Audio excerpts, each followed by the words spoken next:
The iconic Taj, standing tall in all its brilliance, a favorite of the elite in society. But the 60 hours of bloody war to free it from the clutches of terrorists has left the glorious monument badly battered. The management has said it will be restored to its past glory, but it is obvious that a lot of money will go into the restoration of the project.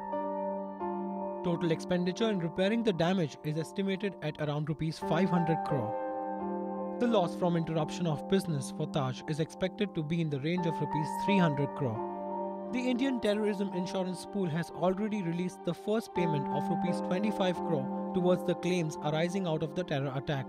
Taj is eligible for a maximum of Rs 750 crore from the terror pool. But for the hotel authorities, it isn't about pitching in with more money. The bigger challenge for them is to bring back its magnificent past. For them, the concern is whether the hotel would ever regain its pristine shape and glory after the destruction it suffered from the terror attack.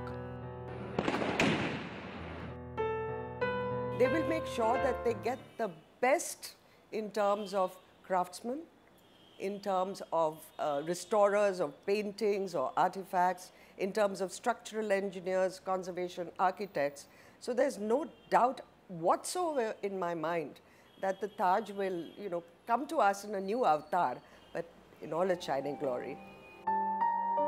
Clearly, the repair work isn't just about using brick and mortar, but involves great amount of expertise given the heritage value associated with the Taj. But even before the Taj authorities mull over the restoration process, the Indian National Trust for Art and Cultural Heritage, or INTAC, has submitted a proposal assuring to restore the hotel to its original grandeur. The Taj Mahal Hotel has stood here at the Apollo Bandar even before the Gateway of India was built and has weathered many storms since then. And now, as this historic hotel awaits its makeover, it's standing on the precipice of yet another change, trying to erase memories of the gruesome massacre.